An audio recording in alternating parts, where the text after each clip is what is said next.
बाप हो बाप ई गर्मी जिए ना दी रे दादा। हेंग कब गर्मी पड़त रहल बाप रे भोरही से जियल उपदर भइल बा। ए कनिया तनी एक गिलास पानी लेना आव। ये मौका बा इनका से घर में एसी लगवावे के, ना तो ये ना लगवाई है। जी मम्मी जी लेके आवा तनी। ली मम्मी जी पानी पी ली। हेलो दोस्तों, वेलकम बैक टू माय यूट्यूब चैनल। आज आप सभी के लिए बहुत ही मज़ेदार जेपी यादव का एसी वाले कॉमेडी वीडियो लेकर आए हैं। उसकी पत्नी कैसे अपनी सासू से डिमांड करती है, इनका पूरा वीडियो आपको डिस्क्रिप्शन के लिंक में भी मिल जाएगा, तो आप हंसने के लिए तैयार हो जाइए। तो हमारे चैनल पर नए हैं, चैनल को सब्सक्राइब करके बेल आइकन प्रेस करना ना भूलिएगा, ताकि नई नोटिफिकेशन आपको मिलती रहेगी। मम्मी जी हम सोचत रहनी हनु कि गर्मी बहुत बढ़ गइल बा, घर में एगो एसी लगवा ली जाओ। का एसी लगवा लहल जाओ? कहाँ से पैसा आई हो कि एसी लगी? तारा लगवाए के बता जा, अपना बाप से पैसा मांग के लगवाओ। का खाली हमरे बाप के पैसा से सारा सामान आई? कुछ अपनो पैसा खर्च करी लोगिन। हमरा बाप के जितना शक्ति या सकान रहे उतना दे के बियाह क देलन। हाँ मरका दे देले बड़े, बुझाता बड़का सोना चांदी दे देले बड़े। हाँ बस रहे दी। एसी लागता, जा ढेर गर्मी लागता तो उनके से एसी लगवा लिया। हमरा लगे रुपया पैसा नहीं खे कि एसी लागी। सब के खातिर सब कुछ रहेला, आ जब हम कुछ किने के कह देवे नी तो सब चीज में बिला जाला। अरे का भइलू, काहे इतना हल्ला करतरू? हाँ तो हल्ला करी ना, मम्मी जी से कहनी हो घर में एसी लगावे खातिर तो डांट देली हो। अरे हो गल जाए दो, पैसा हुई तो लाग जाई एसी, इतना में हल्ला करेला कौन बात बा? अरे जा जाके खा पी के काम कर जा। ना अब तो जब तक ले घर में एसी ना लगी तब तक ले ना खाए और ना कोनो काम धंधा करे। हंसी को रोक नहीं पाएंगे। कोनो उपाय? अच्छा लगे तो चैनल को सब्सक्राइब जरूर करें।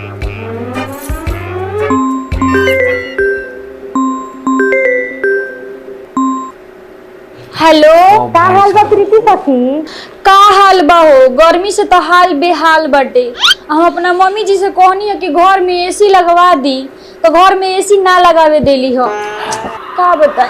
अरे तो मैं टेंशन लेने वाला कौन बात बा? हमरा लगे एगो ऐसा आइडिया बाटे कि जौन तारा समस्या के समाधान हो जाई। अच्छा कौन आइडिया बा हो?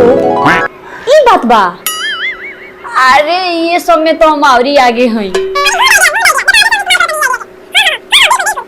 यस भाई साहब भाई, क्या डर हुआ इसको।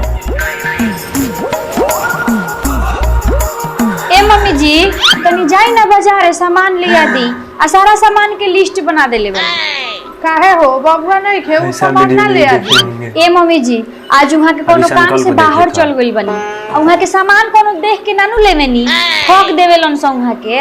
अच्छा ठीक बा, ले आ देता नी। बाड़ा नु घाम बा, हो जाए के मन नहीं के करत बहरी।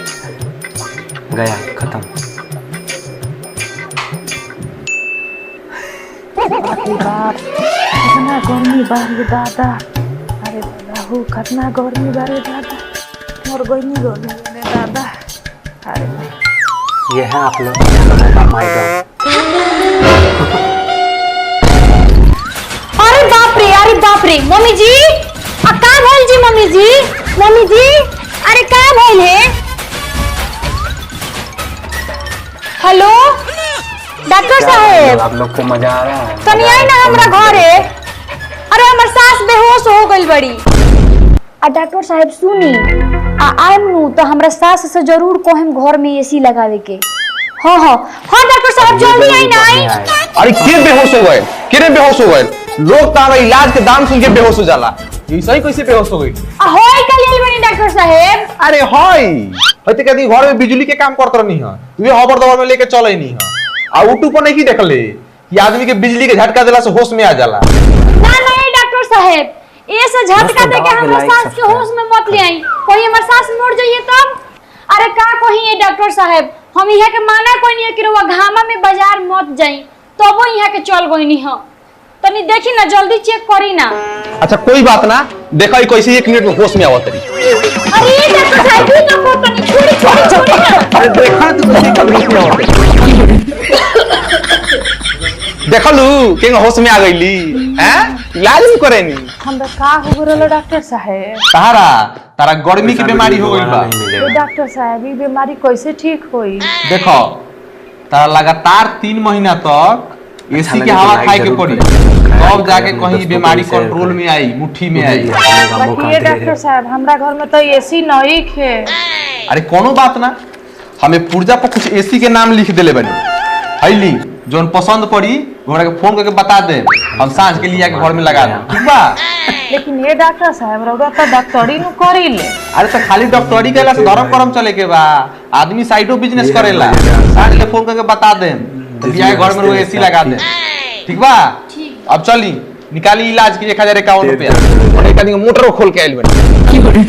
हां अरे जाई डॉक्टर साहब, जाई पहले एसी लेके आई। ई बुढ़िया तो बार बार बेहोश होते रहेले, यही बहाने कम से कम घर में एसी तो लागी, एसी के हवा खाए के मिली। ए डॉक्टर साहब बैठल काहे बनी, जाई ना जाई?